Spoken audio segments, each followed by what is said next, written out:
गीतामृतं महत् वसुदेवसुतं देवं कंसचाणूरमर्दनं देवकी परमानन्दं कृष्णं वन्दे जगद्गुरुम् भीष्मद्रोणतटा जयद्रथजना गान्धारनीलोबला शल्यग्राहवती कृपेण वहनी कर्णेन वेलाकुला अश्वत्थामविकर्णघोरमकरा दुर्योधनावर्तिनी सोत्तीर्णा खलु पाण्डवैरणनदी कैवर्तकः केशवः पाराशर्यवचः सरोजममलम् गीतार्थगन्धोत्कटम् नानाख्यानककेसरं हरिकथा सम्बोधनाबोधितम् लोके सज्जन षट्पदैरहरहः पेपीयमानं मुदा भूयाद् भारत पङ्कजं कलिमलः प्रध्वंसिरः श्रेयसे मूकं करोति वाचालं पङ्गुं लङ्घयति गिरिं यत्कृपातमहं वन्दे परमानन्दमाधवम् यं ब्रह्मा वरुणेन्द्ररुद्रमरुतः स्तुन्वन्ति दिव्यैस्तवैः वेदैः साङ्गपदक्रमोपनिषदैः गायन्ति यं सामगाः ध्यानावस्थिततद्गतेन मनसा पश्यन्ति यं योगिनो यस्यान्तन्न विदुः सुरासुरगणाः देवाय तस्मै नमः।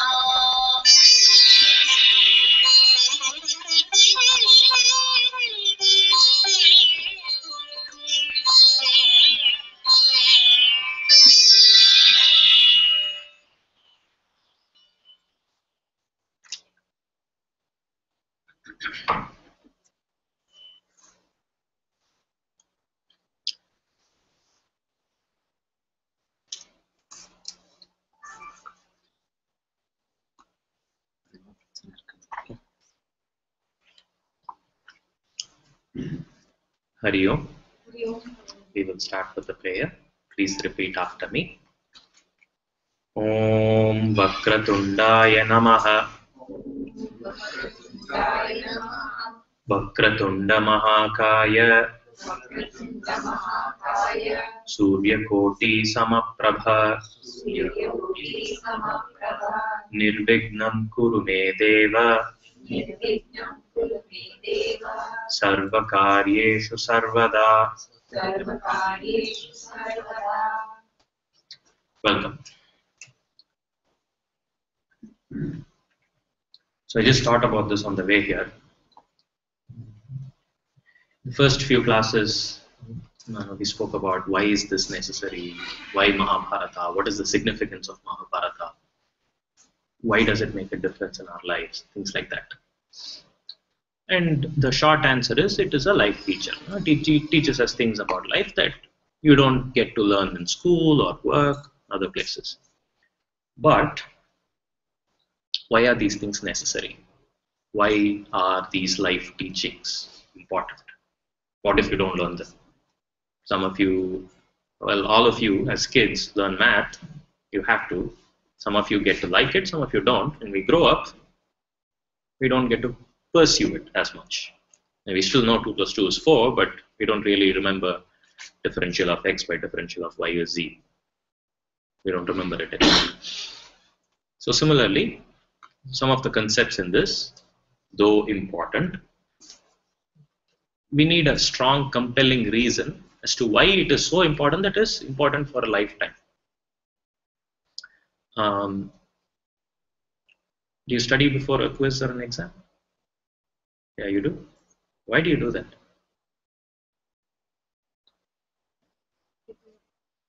Why do you do? To get good marks. Now assume that you already get good marks. That is guaranteed. Do you have a compelling reason to study? What? You may forget something. You may forget. No, you're already guaranteed the mark. You're gonna get an A. You're gonna get 100 out of 100. It's already guaranteed. They've already given you the result. You are it. Is there a motivation to study? Is there a reason to study? And you can tell yourself, yes, yes, I want to learn and all that. But imagine exam after exam after exam, quiz after quiz after quiz. You're already guaranteed A, 100. No questions. Chances are that you don't have the motivation to do it. An exam is a motivation.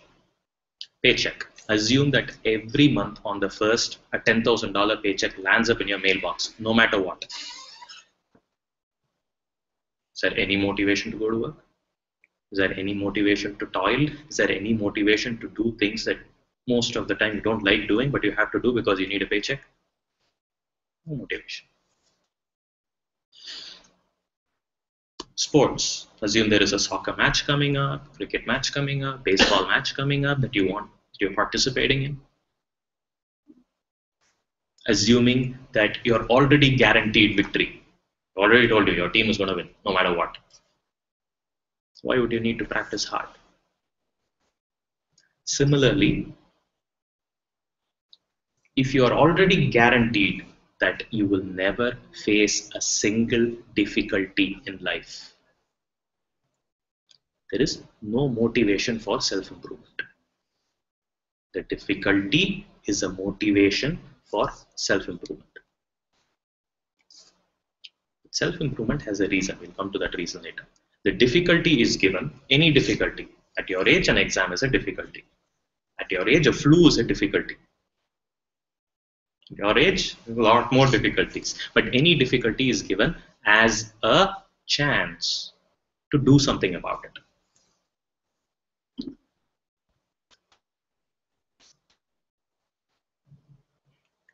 There are three things that are necessary to everybody. So I'll ask you this question. So do you like the house that you live in? Yeah, you like the house that you live in? Now let's assume that you wake up one day morning and you come downstairs, you come out of your bedroom and there is a tiger there. Do you like it or not like it? No? Okay. Why? Why? You might get really hurt. The tiger is going to eat you. Yeah. Okay. Now let's assume it's not a tiger. There are snakes. Do you like it or not like it? No. Because it's dangerous. How about lion? Yes? What? Lion's going to eat you too? No. The first instinct that all of us have is to be safe, is to be secure. Security, safe, comfort, that is the first necessity that we all have. Okay. There are things that you don't like doing, but your parents ask you to do it anyways. Like what? Eat vegetables. Yeah, okay. What else? Clean your room. What else? You have to tell me. Extra work. Study. Study. They ask you to study. Why would they do that to you? How about you? You people have anything that you don't like doing, but you have to do it anyways? Someday. Yeah. Like what? Cooking every day. Cooking every day. My God. Wish we can only eat once a week. Cooking every day. What else? Anything. There should be a million things that you don't like doing, but you have to do. At least 7 hours of work a day. The second instinct that we have is the need for not doing things that we don't like doing. In other words, the need for peace. Peace comes when you don't do things that you don't want to do and you're content being yourself. That is the second need. Not doing things that you don't want to do. The third, so what do you like? What do you guys like doing? Playing with friends. Playing with friends. Awesome. What else do you like doing? Going to parties. What do you like doing? Staying with friends. Staying with friends, meeting people. The third need is the need for happiness. Is doing things that you like doing. Being safe. There is no lion and tiger and snakes in the house. Being safe and secure. not doing things that you don't want to do, cleaning your room, homework, cooking every day, cleaning. The third is doing things that you want to do, going out with friends, parties, hanging out, watching something you like. These are the three basic things that everybody needs. Now the trick is, okay, before telling you the trick, I'll tell you a story. And this will explain what the trick is. The problem is, all three things aren't available at the same time for everybody. That's the problem. That's why we all constantly go from one to another. Either try to be peaceful, and then once we are peaceful, we are so bored that we want to be happy. Once we are happy, we are so bored with that we come back and again want to be peaceful. Sometimes being happy means being dangerous, so we want to be secure. So you go round and round and round and round. There was this old man. This old man went to a town called Kasi. Have you been to Kasi? Really? Yeah, you've been to Kasi. You've been to Ganga. Okay, the Ganges River. Ganges River flows through Kasi. Now, in a time when there is a function, is it crowded? It's very crowded, extremely crowded. So many people there, thousands of people. You can't even imagine unless you go there. Thousands and thousands of people. And they all like to take a dip in that river. And there was this old man who went there to take a dip. And he went to the river. He couldn't even bend down. He couldn't even move. There's so many people there. He was trying hard to take a dip. His ring fell into the river. It was a diamond ring. Very expensive. It fell into the river. And he wanted to search for that ring desperately. He knew that his wife is going to kill him if he returns without that ring. He wanted to search for it, but there's so many people, like crowded, neck to neck. He couldn't even move. How was he going to bend down and get into the river and submerge himself and look for the ring? He couldn't do that. Tried hard, he couldn't even move. How was he going to bend?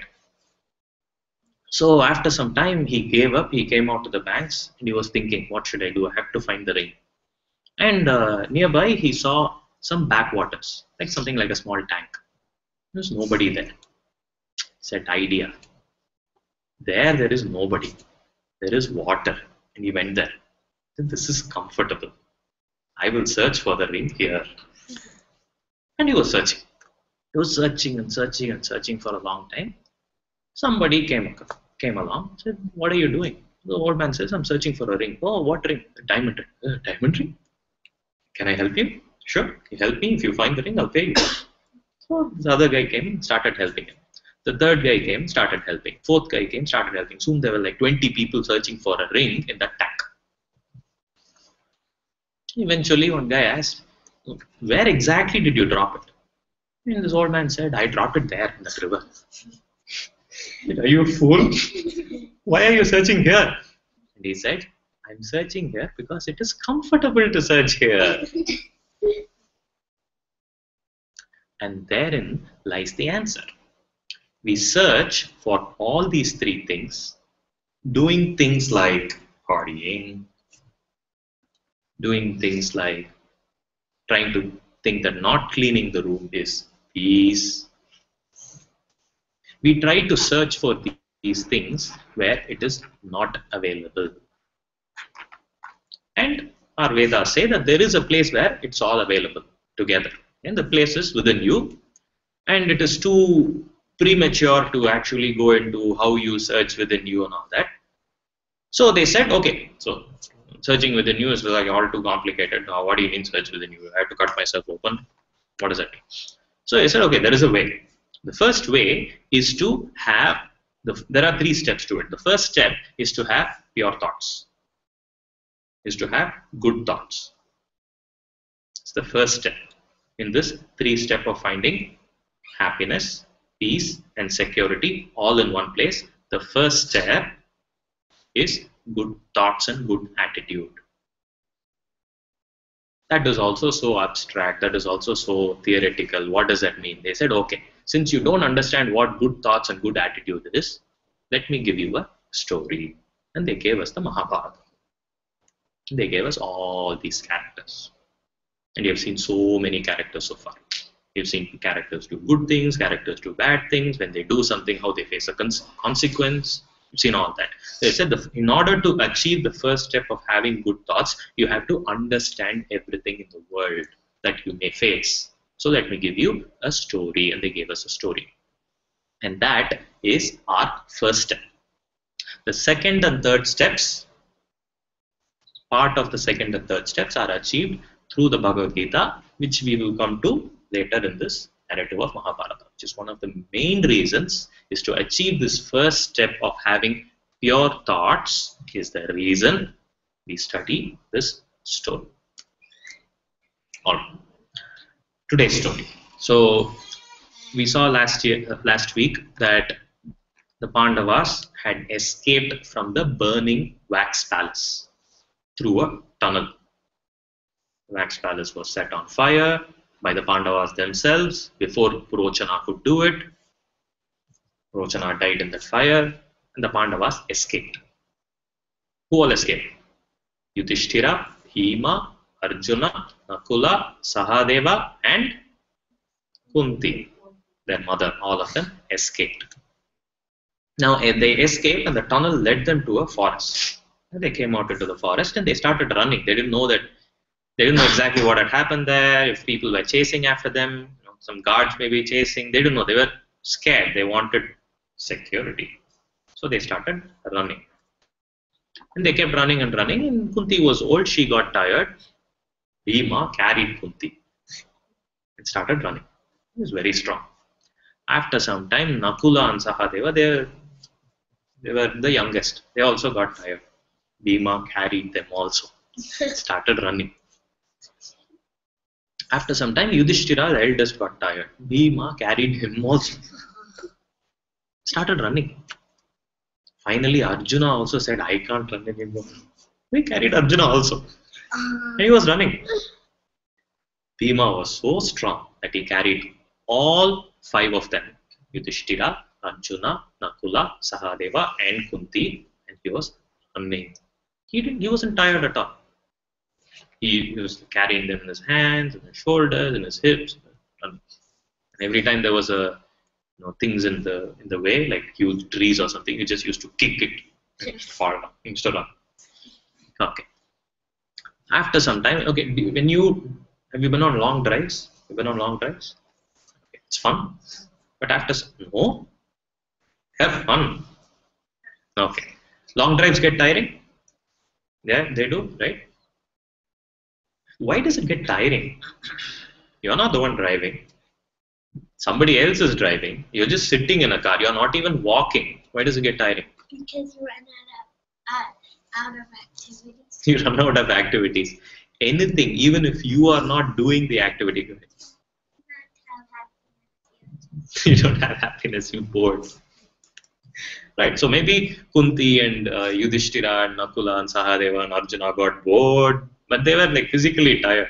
As much as Bhima was carrying them and running, they also got tired. Even that became too tiring for them. They finally said, please stop.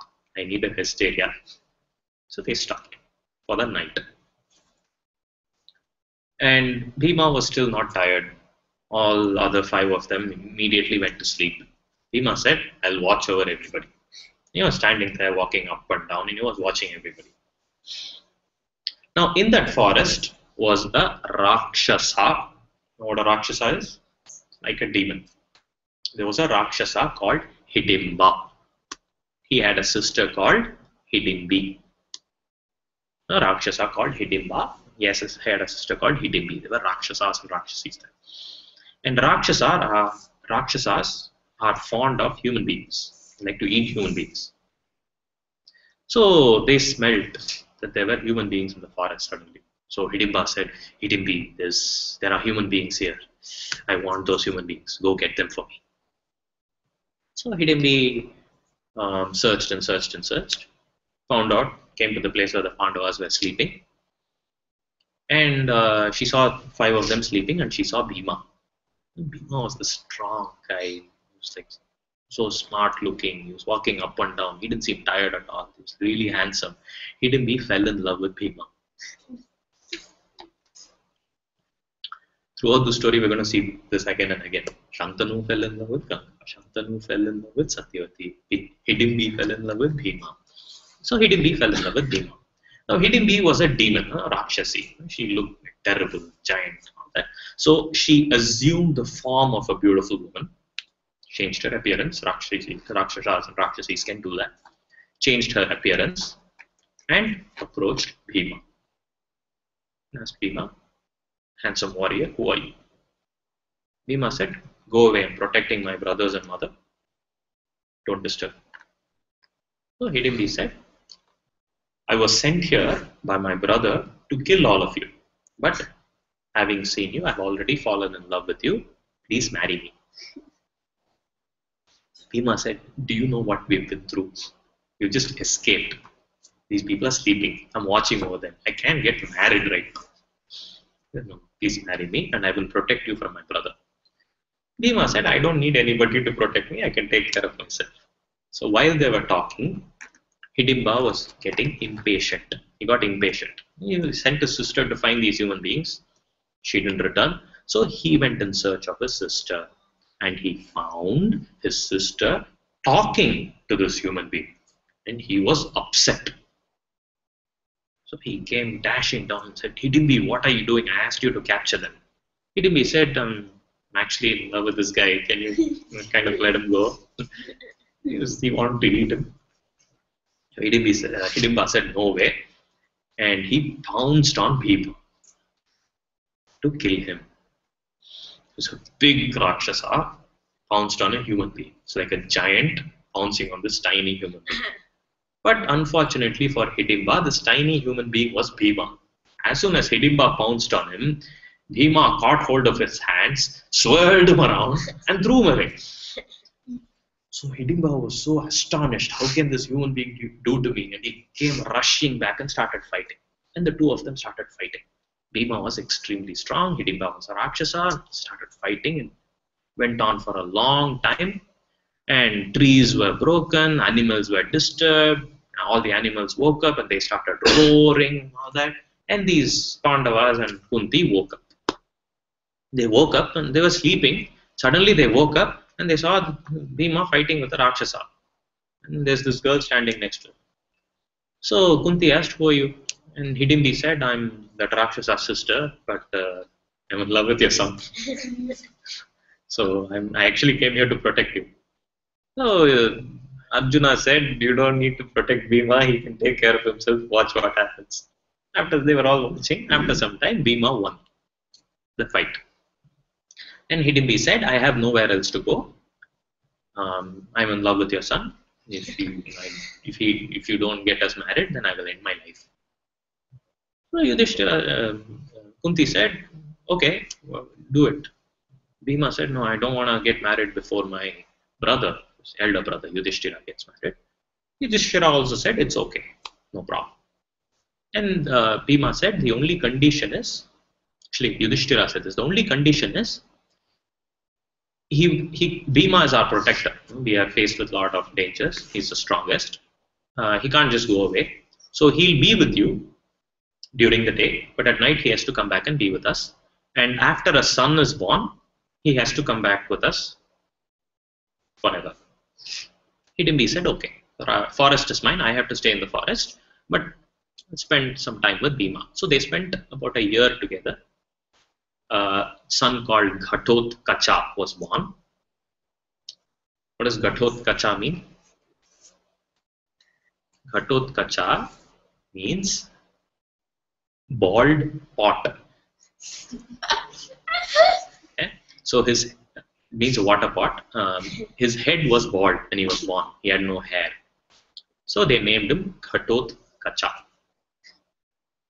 And Rakshasa babies don't take like normal time like you and me to grow up. He immediately grew up and became big. So finally, Hidimbi took Ghatotkacha with her, and Bhima returned to his brothers and mother. This is the story. When they were again traveling in the forest, they were thinking, what should we do now? Should we go back to Hastinapura? Should we go back to Duryodhana? Should we confront them? Should we fight them? They were trying to think about what to do. Then Vyasa, sage Vyasa came there. Sage Vyasa came there and said, Yudhishthira, You guys have been given this test, given this misfortune, given this time of distress, given this bad phase, so that you can learn more about life. Before this, Pandavas, they were all like princes in a kingdom, living happy, great life, right? Said, this time has given as a test to you. Use this time to gain more wisdom. Use this time to learn humility. Don't go back to Hastinapura right now. Your time will come. Go to this town called Ekachakra. Live there for some time. Disguise yourself as poor brahmanas, poor people, and live there. You will learn a lot. Just like you have to work for a paycheck, just like you have to practice for a match, just like you have to study for an exam, this was a test. This was an adversity. This was a time of problem, and this problem was given to the Pandavas so that they could learn. That's how the story happened.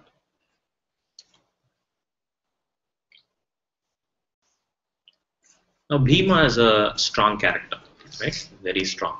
We learn about his strength. Now, why do we learn about so many characters? How many characters does Mahabharata have? Lots? Hundreds? We've already seen so many characters. Mahabharata is actually not about characters, it's about characteristics. King Shantanu, who was innately a content person, was tempted with a desire and acted on it and faced consequences by teaching us that characteristic, that senses like sight and hearing creates a desire. That characteristic, Mahabharata uses that characteristic and says it is about you. Not about Shantanu. You will face this, it's about you. The 8 Vasus stole a cow and faced a curse from Vasishta. 8 Vasus were gifted, they were gods, they already had everything, but they stole from Vasishta. They stole this cow and faced consequences. Mahabharata is about that characteristic, is to teach you. So there is a character called Devavrata, and Devavrata had everything. He was the prince, he was going to become the next king, he had no reasons to worry. He came to a crossroad, he had to choose between the kingdom and his love for his parent by showing us what he chose and thereby showing us what is most important in life, like the love for a parent. The Mahabharata tells us it is about you. By telling us about Karna, who's innately generous, it teaches us generosity is an attitude. Generosity does not come when you have $1 million. If you don't donate or give away $10 when you have 100, guaranteed you will not give $1,000 when you have $1 million. By teaching us about Karna, Mahabharata says this characteristic of generosity is about you.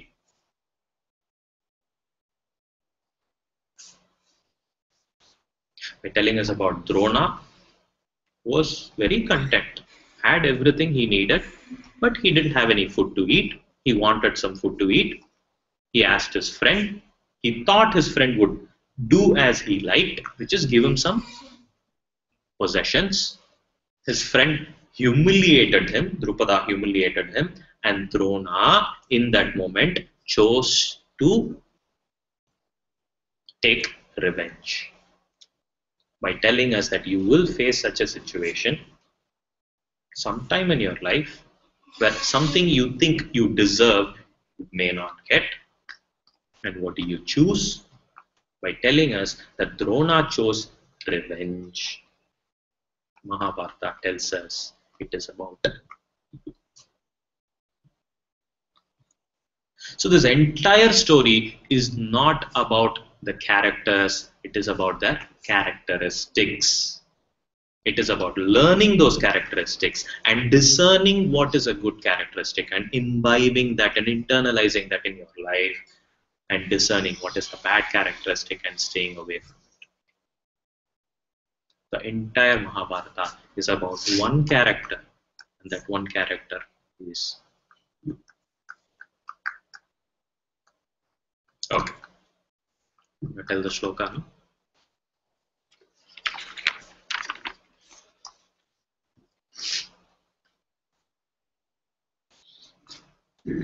Want to say it along with me?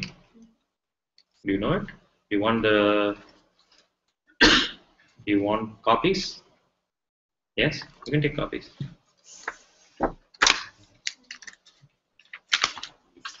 Yeah. Thank you.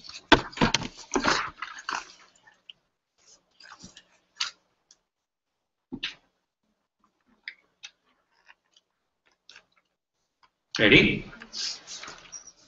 Say it along with me.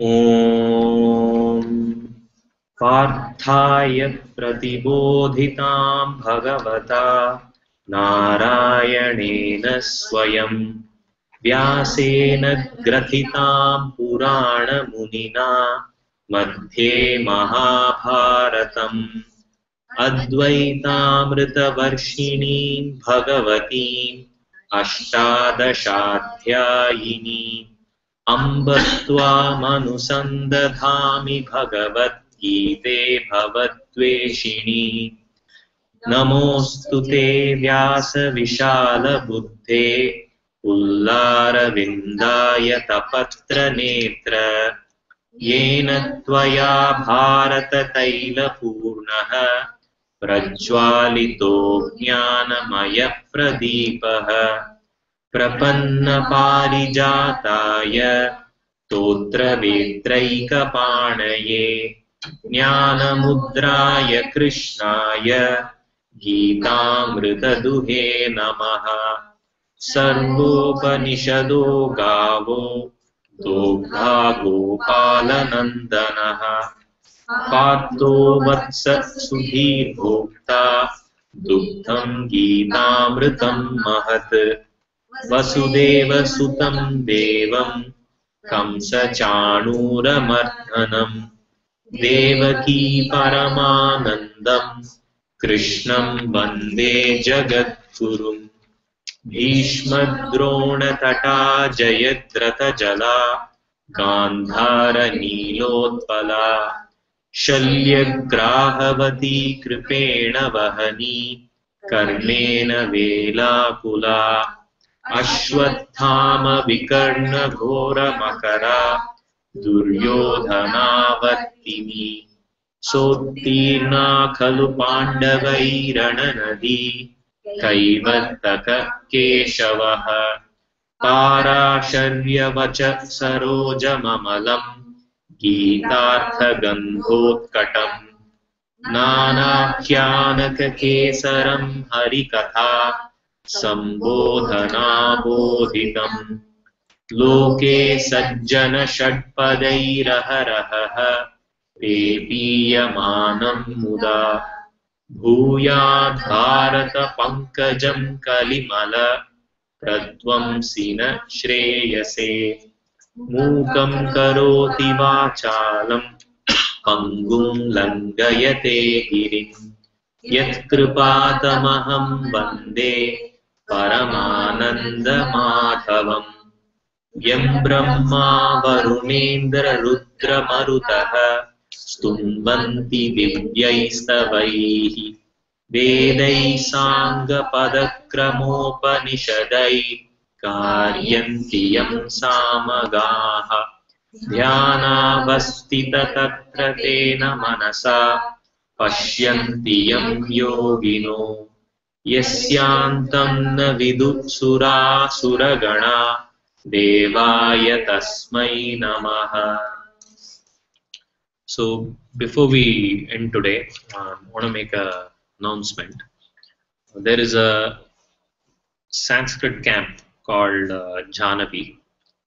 It happens every year, Labor Day weekend. It happens in New Jersey. It is a family camp. It is meant to be a immersive experience for an entire family.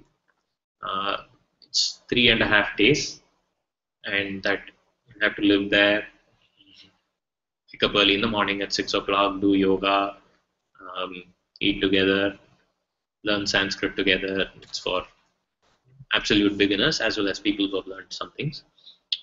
It is the experience that changed my life a lot. I went there last year. That was the first time I went.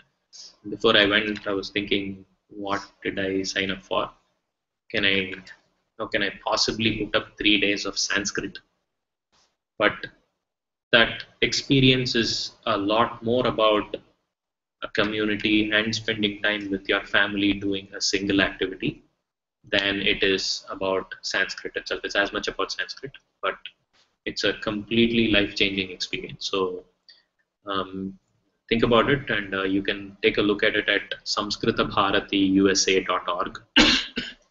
samskritabharatiyusa.org. Take a look at it. It's completely life-changing. It's a lot of fun. Uh, they've they've done a tremendous job of organizing it. So consider it. It truly is a vacation. It's a vacation that will absolutely change your life. Thanks for coming. We will not have a session next week. We will not have a session the week after that. So 3 weeks from now, we'll have a session. I'll obviously announce it. We'll meet. Very good. Thank you.